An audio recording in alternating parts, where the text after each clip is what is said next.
बंगरा की पहाड़ी पर बना झांसी का किला एक गिरिदुर्ग है। इसका निर्माण आरंभ करवाया था 17वीं शताब्दी के पहले चरण में बुंदेल शासक वीर सिंह देव ने। बुंदेल कला शैली स्वयं संगम थी हिंदू, राजपूत, जैन और इस्लामी भवन निर्माण शैलियों का, और इसीलिए इस किले के प्रारंभिक चरण में बनाई गई इमारतों पर यह छाप स्पष्ट दिखती है। बुंदेलों के बाद इस किले पर अधिकार हुआ मराठों का, और इस किले के भीतर के कुछ भवनों पर और शहर के अन्य भवनों पर जैसे रानी महल और कुछ प्रमुख मंदिरों पर मराठी कला शैली की छाप साफ झलकती है। मराठों के बाद यह किला कब्जे में आया अंग्रेजों के। अंग्रेजों ने अपने पूर्ववर्तियों द्वारा बनाए भवनों का बेरहमी से ध्वंस किया और अपनी सामरिक सैनिक जरूरतों के अनुसार नई इमारतें यहाँ खड़ी कर दी। सैनिकों के रहने वाले बैरक नुमा कई छोटी छोटी कोठरियां और मकान इस किले में देखे जा सकते हैं। झांसी का किला उल्लेखनीय है एक ऐसे अनोखे प्रदर्शनी स्थल के रूप में जहाँ तीन तरह की किला निर्माण शैलियों के दर्शन एक साथ होते हैं। किंतु यही विशेषता नहीं है इस किले की। यह किला इसलिए भी यादगार है कि यही वह चिंगारी भड़की थी जिससे निकलने वाली लपटों ने पूरे देश को अपनी चपेट में ले लिया था। यही वजह था वह बिगुल, हिंदुस्तान की आज़ादी की पहली लड़ाई का, जिसने अंग्रेजों का सिंहासन डामाडोल कर दिया। उसके बाद इस देश में उनकी स्थिति कभी भी पूरी तरह निरापद नहीं रह सकी। सब जग सैनिकों लगे कि प्यारो हिंदुस्तान, तावे धरा बुंदेल में सो झांसी नगद महान।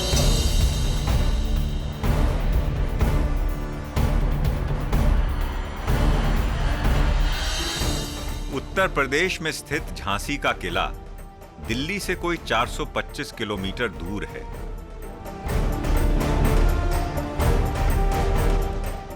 यह किला बुंदेलखंड के किलों में सबसे मशहूर है। इस किले का निर्माण ओरछा रियासत की सरहद पर तैनात संतरियों की एक गढ़ी के रूप में किया गया था, पर शीघ्र अपनी सामरिक स्थिति के कारण इसे बेहद महत्वपूर्ण समझा जाने लगा। झांसी शहर और इसके साथ साथ बुंदेलखंड का ये जो इलाका है, ये सारा क्षेत्र जो है ऐतिहासिक प्रचुर संपदा से भरा हुआ है। इतिहास के मध्यकाल का जो चंदेलकालीन और प्रतिहार काल का वैभव है, यहाँ की पूरा संपदा यहाँ पर दूर दूर तक अंचलों में बिखरी हुई है।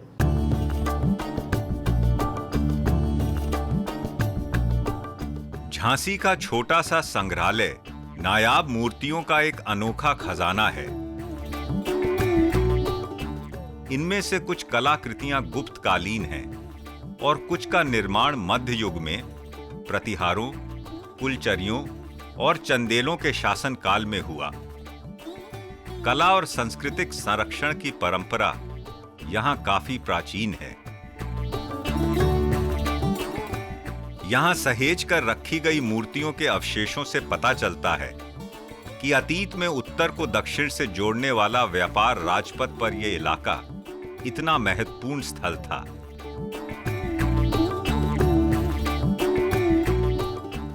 झांसी पहले ओरछा रियासत का ही हिस्सा था।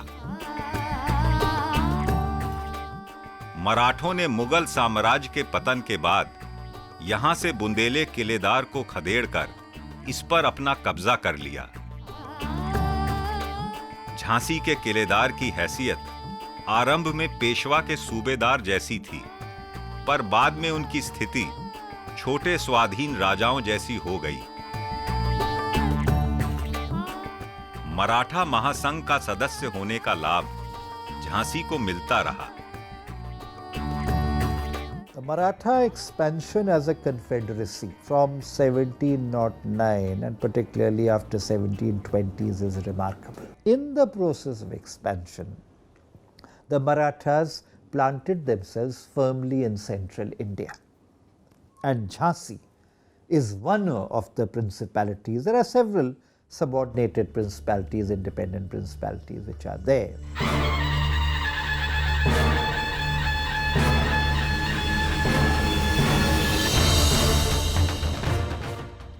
झांसी का किला आकार में भले ही छोटा है, पर एक चट्टान पर खड़ा होने के कारण हमलावर के लिए विकट चुनौती पेश करता था।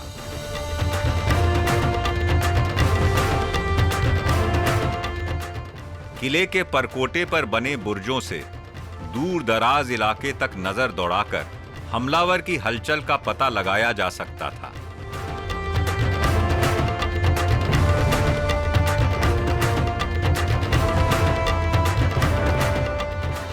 पहाड़ी के साथ साथ बनी परकोटे की मजबूत दीवार चढ़ती उतरती रहती है।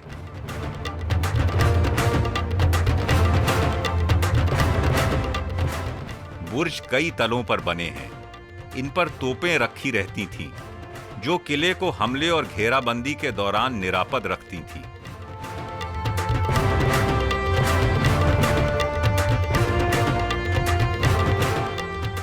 झांसी की गवर्नरशिप और महाराजाशिप दोनों बहुत ही समृद्ध थे और जितना फाइटिंग मटेरियल इनके पास था वो किसी रियासत में नहीं था और किसी की फिर बाद में हिम्मत भी नहीं पड़ी रघुनाथ राव प्रथम सूबेदार नेवालकर के बाद के यहाँ झांसी पर हमला करें।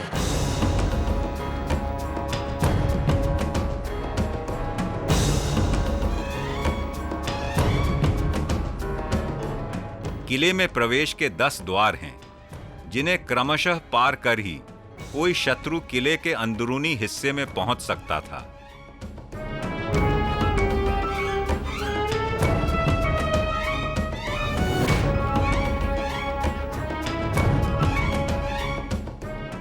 बुर्जों पर दुश्मन का दिल दहला देने वाली तोपें रखी गई थीं। इनमें कड़क बिजली और भवानी शंकर मशहूर हैं, जिनका इस्तेमाल रानी लक्ष्मीबाई ने अंग्रेजों के साथ मुठभेड़ में बखूबी किया था।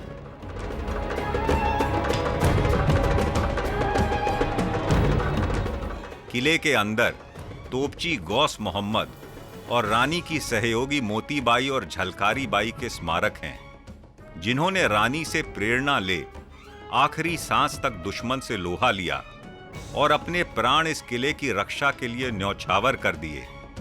Well, in the beginning it was a very small principality during the Mughal period, but after the break of the Mughal Empire, like many successor states, it emerged in that part of Bundelkhand. 18th century in Indian history is a period where one centralized imperial power gets replaced with many regional powers which are capable of retaining their autonomy and also competing with others for territory and resources.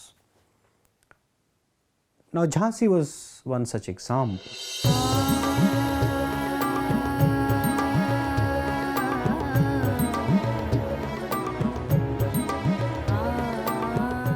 पांच महल उन गिनी चुनी इमारतों में हैं जो पूरी तरह टूटी फूटी नहीं हैं।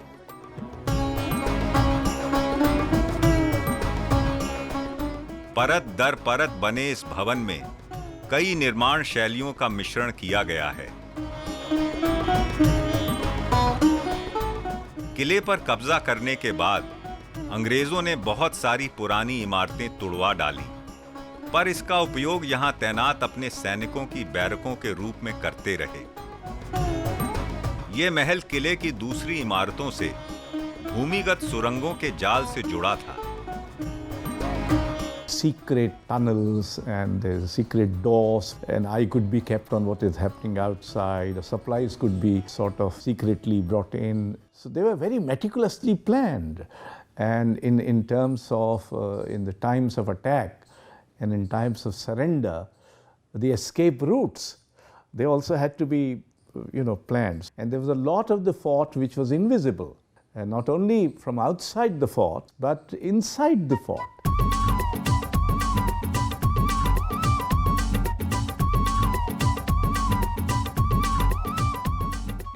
कठोर बुर्जों और सख्त प्राचीरों के साए में बनी बारादरी मुगल शैली में बना एक खुला मंडप है, जिसे बड़ी कमनीय मेहराबों और नाजुक खंभों से सजाया गया है।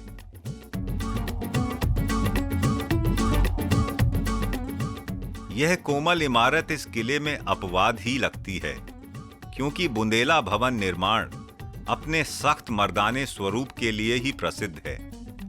उनके जीवन के कोमल पक्ष को यह उजागर करती है।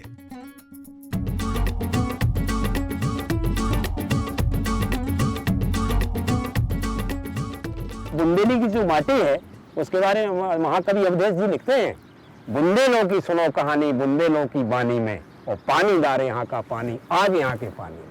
यह है बुंदेली की संस्कृति। उस संस्कृति की कोई बराबरी नहीं कर सकता। अरे सिंहासन हिल उठे राज बंसों ने भगुटी तानी थी, और बूढ़े भारत में भी आई फिर से नई जवानी थी। बुंदेले हर बोलों के मुंह हमने सुनी कहानी, लड़ी मर्दानी वैसे झांसी वाली रानी। लक्ष्मीबाई का जन्म एक गरीब मराठी ब्राह्मण परिवार में हुआ था। उनके पिता पेशवा के दफ्तर में काम करते थे।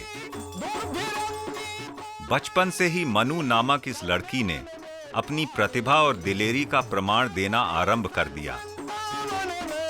किशोरावस्था में मनु का विवाह झांसी के राजा गंगाधर राव से हुआ। विवाह के बाद लक्ष्मीबाई नाम धारण कर रानी ने राजकाज में रुचि लेना शुरू किया। 19वीं सदी के भारत में यह आम धारणा थी कि नारी का स्थान घर की चार दीवारी के भीतर है। या तो उसे रसोई में रहना चाहिए या बच्चे के पालने के पास। उसका पहला कर्तव्य है परिवार के सदस्यों के लिए खाना पकाना, बच्चों की देखभाल, पति की सेवा आदि।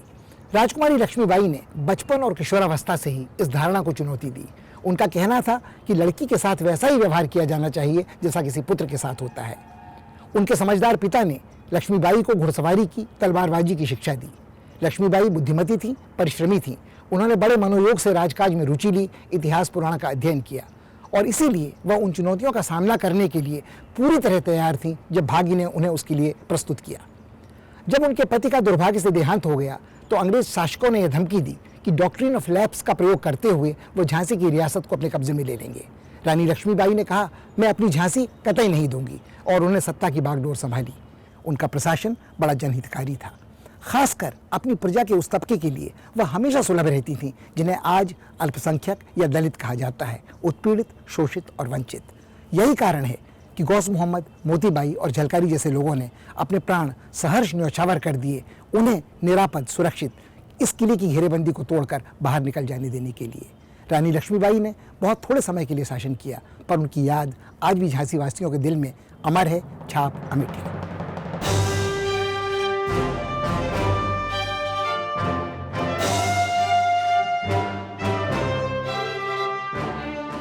रानी ने अपने जीवन का लक्ष्य बना रखा था अपनी प्रजा की रक्षा और उनका पालन पोषण अपनी लाडली संतान की तरह करना।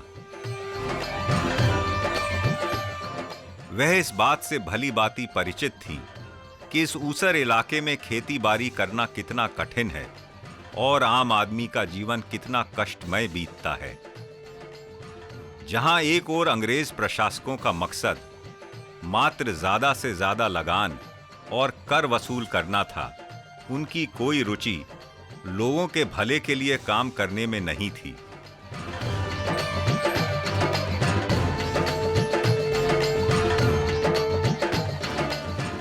रानी ने बहुत थोड़े से समय में रियासत के कामकाज में फैले भ्रष्टाचार को दूर किया और अनेक ऐसी योजनाएं लागू करवाईं जो कल्याणकारी थीं।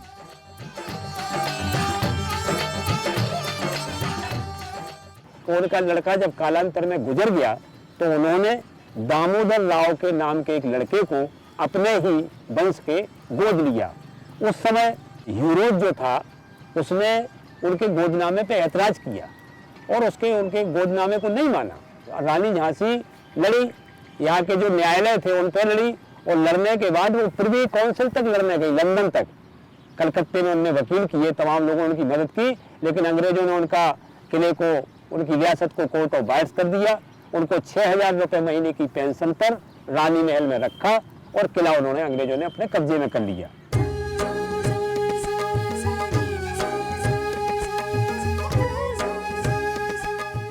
अंग्रेजों ने भले ही किला रानी से ले लिया, लेकिन झांसी के लोगों के दिल में वही राज करती रहीं। यहीं रानी महल में रहते वह रियासत के प्रशासन की निगरानी करती थीं।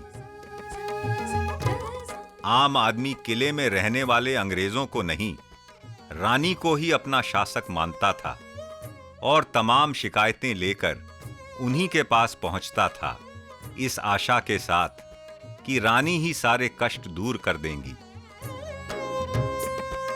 जहाँ तक एडमिनिस्ट्रेशन की ताल्लुक है तो वो बहुत तेज थी, मुकदमा से खुद सुनती थी और फैसले खुद डिक्टेट करती थी, और कभी कभी बेट लेकर के अगर किसी को सजा देना होती थी तो वो सजा भी दे देती थी। तो एडमिनिस्ट्रेशन ही था। लैंड रेवेन्यू वगैरह के बारे में जितनी जातियां थी, लूट खसोट थी, बैल खोलवा, ये सब महारानी के जमाने में नहीं हो रहा था। कॉमन आदमी को ये फील करा देना है कि तुम्हारे लिए, तुम्हारी बेहतरी के लिए कोई देखने सुनने वाला है।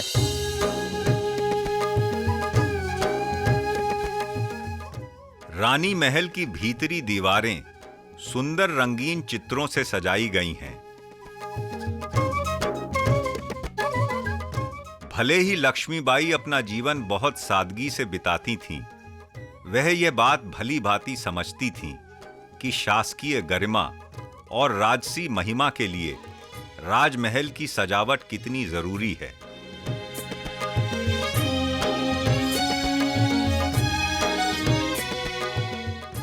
उनके लिए किले से बाहर रहते वक्त इस तरह के वैभव का प्रदर्शन प्रभु सत्ता की दावेदारी के लिए जरूरी था।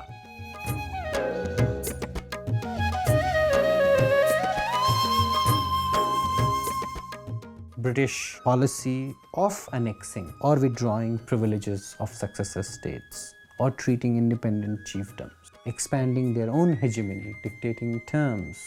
All these factors configured into this big project of getting rid of the British colonial rule in India, and Jhansi played a very important role, with Rani Jhansi becoming a major figure in, a larger than life figure in this campaign, which we still remember with great fondness and excitement.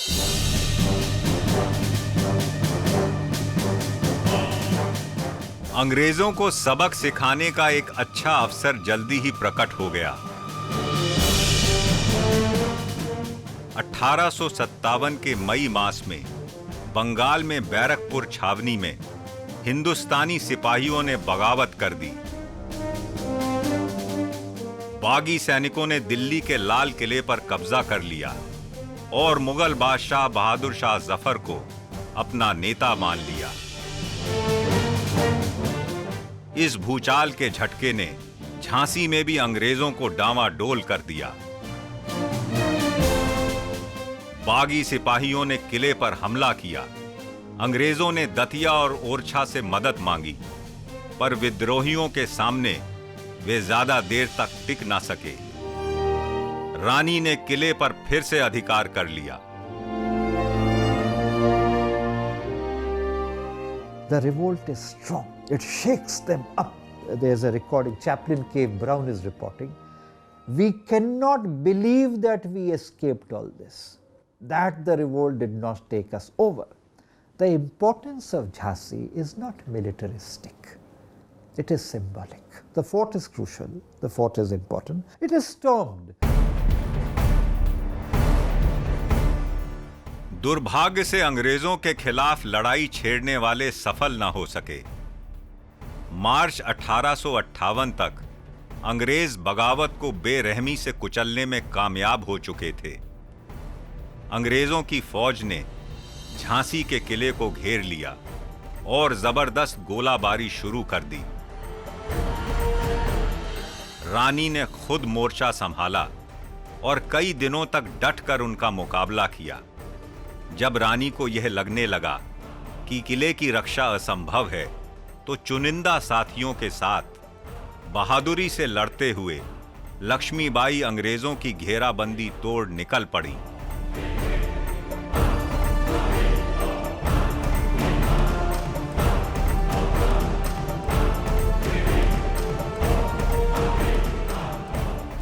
आप कल्पना कर सकते हैं कि झांसी ने वो शहादत दी है पूरी दुनिया के लिए, जिसकी वजह से यूनाइटेड किंगडम, जिनका राज्य उदय से अस्त तक था, अमेरिका से लेकर के चीन तक जिनका गुलाम था, जिनके राज्य में सूरज भी डूबता था, ये झांसी ही वो जगह है जिसकी वजह से पूरी दुनिया में अंग्रेजों से लोहा लेने के लिए खुददार और कद्दावर लोग तैयार हुए और 1947 में देश आजाद हुआ।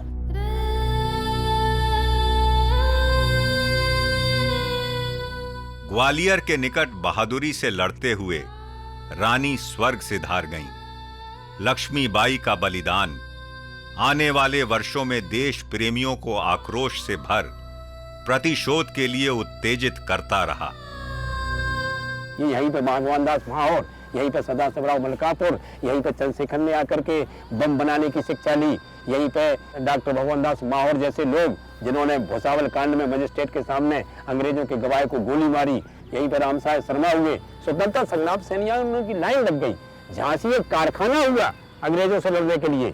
यहाँ पे एक स्टीम तैयार की गई, यहाँ पे वॉलंटियर तैयार किए गए। तात्या टोपे, मलकारपुर, डॉक्टर भगवान दास माहौर, सदाशिवराव मलकारपुर, और फिर इतिहासकारों ने उसमें अपनी आहुति डॉक्टर वृंदावनलाल वर्मा, मैथिसर गुप्ता, सुभद्रा कुमारी चौहान जैसे लोग आए, जिनकी वजह से झांसी का नाम दुनिया में रोशन हुआ। इन सारी बातों का श्रेय झांसी की रानी को जाता है, झांसी के किले को जाता है और झांसी के निवासियों को जाता है। उनका मस्तक गौरवान्वित होता है कि झांसी की वजह से अंग्रेजों के पांव 1857 में उखड़े। 1947 में अंग्रेजों का अपना बिस्तर बोरिया बांध करके और लंदन को कूच करना पड़ा और हमारे हाथ में हमारा शासन आया। इसका श्रेय झांसी को जाता है। विशाल भारतावन की सूरवनिता झांसी,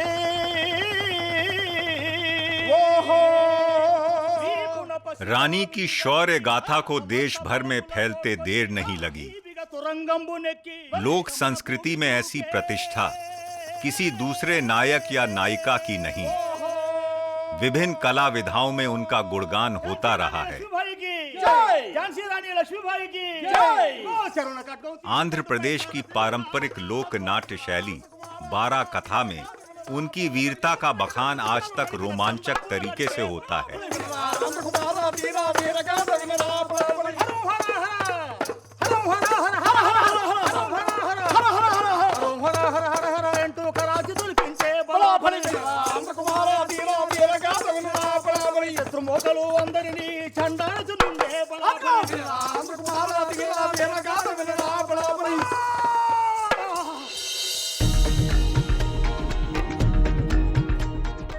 (1857) की लपटों को शांत हुए आज 150 साल से भी अधिक वक्त बीत चुका है, पर रानी लक्ष्मीबाई की याद ताजा है।